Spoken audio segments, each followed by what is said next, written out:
Welcome everyone to today's video where we are basically going on this adventure around this country of Luxembourg. After a long time, we are back to this Google Earth travel series, right? So where we go on different countries around the world and just rant about nonsense. It can be facts about this country or it can be just general nonsense. Whatever it's in my head, I'll just say it in this video.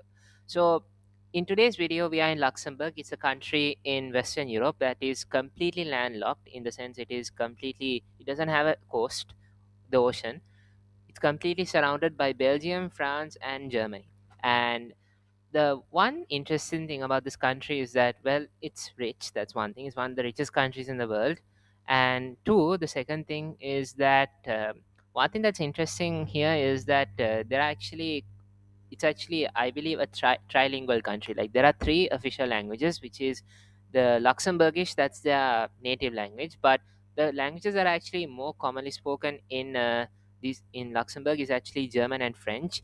It's actually one of those countries where it's it's very similar to Germany, uh, Switzerland, Austria, another country called Liechtenstein, where German kind of has a role, but it's like German, but a bit more French influence. Like you can actually see like the French and German influence a lot more than the Luxembourgish influence, which is actually kind of a little. I don't know how to feel about that, but it is what it is sometimes. But yeah, don't. It's not like their language. It's not like a case where their language is dead or anything. The Luxembourgish language is dead. It's nothing like that, right? It's thriving. It's it's surviving, right? It's surviving, it's thriving. It's just that, some languages tend to be more influential than the other, but from the looks of it, it doesn't seem like it's being compromised, like the Luxembourgish language. I don't think it's being compromised. Correct me if I'm wrong, but yeah.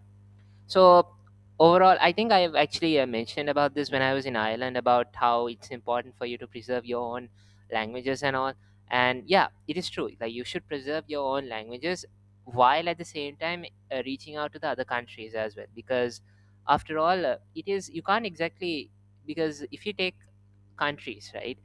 It's not exactly possible for us to always exist as one country, unfortunately, right? Whether we like it or not, we are still going to have to depend on other countries, right?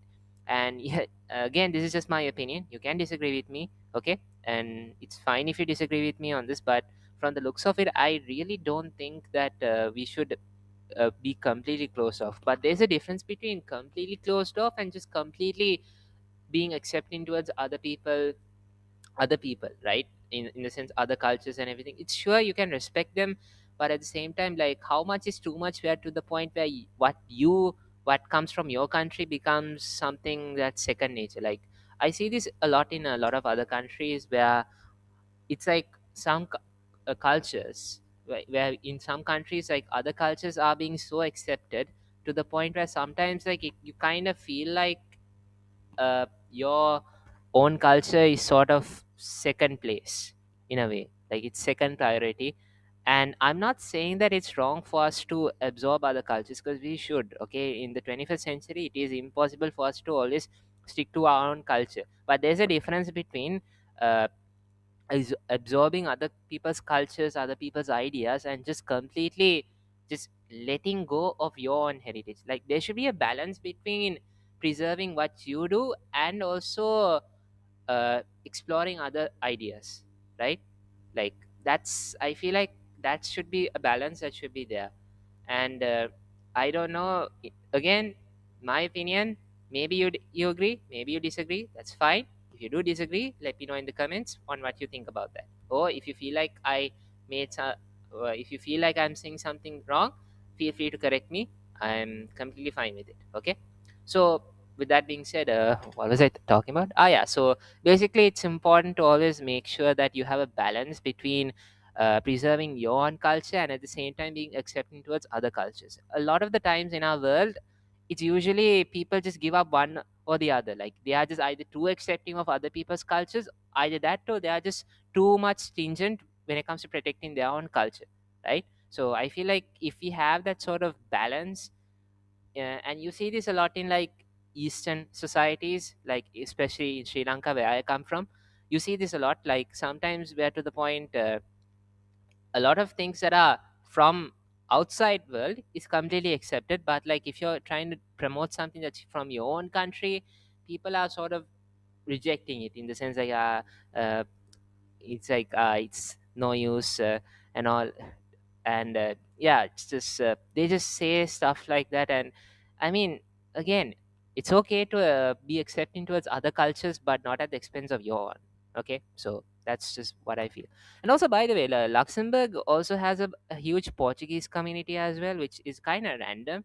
Like, I don't expect Luxembourg to have a huge Portuguese community, but apparently it does. Like, I think nearly 1 out of 5 people in Luxembourg is Portuguese, right? Or at least speaks Portuguese as a first language, which, that's kind of interesting in my opinion, right? I mean, it's again, the more you know. So, and apparently, like, Portuguese is also quite commonly used as well. Like, the language Portuguese is quite common. Sometimes it's not just with the Portuguese community, although that's, I feel like that's usually the case. um, but yeah, from the looks of it, yeah, Portuguese is quite accepted within Luxembourg and all. Again, keep in mind, this is just my observation. I could be totally wrong. I could be 100% wrong with what I say. So if you are from Luxembourg, or if you know something about Luxembourg, and if you feel like I made an error in my judgment, please feel free to roast me in the comments. Okay, that's, you have that freedom, right? And yeah, overall, today's, it's just me driving around Luxembourg, and I believe you can actually drive, you can actually complete you can finish driving around Luxembourg from north to south in about 1 hour, which is, yeah, I mean, it's a small country, so it's obviously possible and all. Yeah. And honestly, yeah, this country is quite cool. And also, guys, I'll probably most likely for the rest of the videos, if I'm going to be making a video on Google Earth, I'll most likely be sticking to European countries for now. In the sense, I'm actually trying to see if I can go on a small European tour, just go to a couple other countries, because it depends on whether that country has 3D imagery. So the next country, I have no clue where, but you'll see. Anyways, guys, I just want to say thank you so much for watching today's video. That's and if you stick around with me just ranting nonsense basically. So the next video will come up, god knows when, just give me some time. And until then, I will see you all in the next video. So until then, just enjoy life and stay safe. Bye bye.